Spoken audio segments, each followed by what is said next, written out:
We're going to end tonight with humour and to a reminder that some people find some stuff funny and others people find exactly the same stuff very unfunny. We're looking at a Facebook page called Shit Towns of New Zealand. It's exactly what the title so subtly suggests, a litany of the shortcomings of small towns. Some people love it.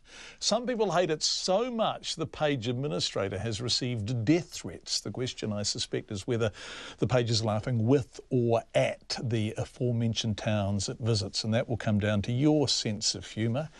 Here's the page administrator who death threats considered we're not naming. He explains how it all began, starting out as a laugh between a few mates. We'd go to a small town and we'd write sort of sarcastic reviews of them and share them amongst ourselves.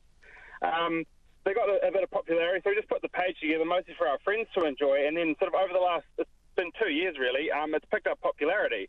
Now, obviously some people come across that and they're not in on the joke, or that's not their style of humour, and they seem to take it quite to heart. That's obviously not our intention, but I can see how some people would take it to heart that way.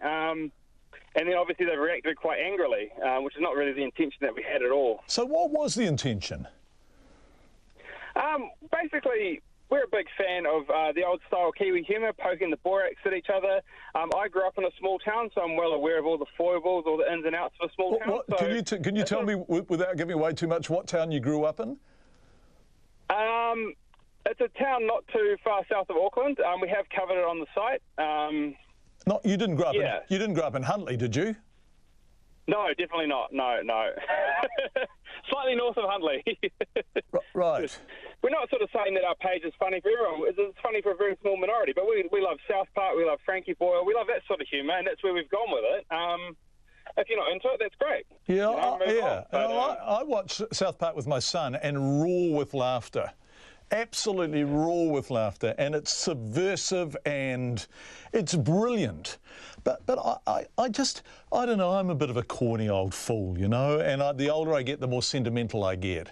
But I don't know what it is. I just wonder if your targets are a bit soft, you know. Putararu, Huntly, are they soft, your targets? I mean, the glorious thing about South Park is that it reserves its most acerbic contempt for the powerful, whereas it seems to me that you're maybe going after the powerless a bit.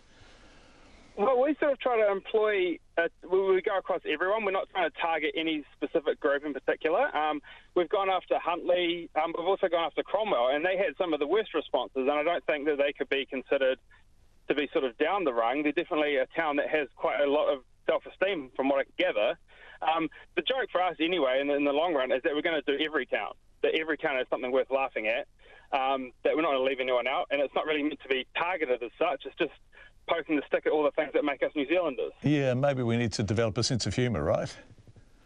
Well, the interesting thing for me is some people have sent messages through saying, why don't you try to be funny like Fred Dagg or Billy T. James? And it's like, I'm obviously nowhere near them in comedic ability, but those guys have been quite scathing about certain aspects of New Zealand society. That wasn't gentle humour in its time. No, but as time goes on, it was inclusive. The thing about the genius of Fred Dagg, of John Clark, and of Billy T. James was that we felt like we were in on it, that we were laughing with rather than being laughed at. Do you see that difference or not? Or do you disagree with me?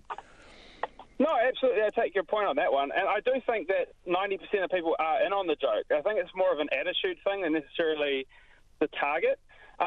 By far and away, the majority of the response we get are people who have said, I love what you did to my town, it's so great, or can you do my town? So there are a lot of people... Right. So people are asking you. OK, well, that puts me in my place. So people are asking you to be rude about their town.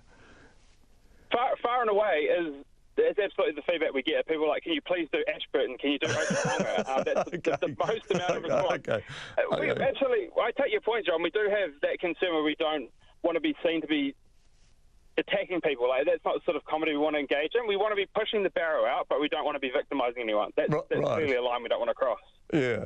Is there any town you wouldn't do? And what about cities? I mean, what about, the big targets? Oh, absolutely. The cities are on the agenda. It was kind of our gag is we're going to work our way around to the cities and suburbs within the cities. They definitely are going to be a target of our humour. I better ask you to do Grey Lynn then, right? You better have a go at Grey Lynn. Well, that's a, That might be a bit of a soft target, that one, John. soft and slow-moving, brother. What is your favourite shit town so far? Cromwell's the best. Their reaction was amazing. I would never have thought we would have got the reaction out of them that we did. There were people my parents' age and older sending us horrifically abusive messages, and that made my day. The unnamed administrator of the site, which is not everyone's cup of tea, but that's humour, isn't it? I'm a bit of an Unbreakable Kimmy Schmidt fan, which probably sums up my taste.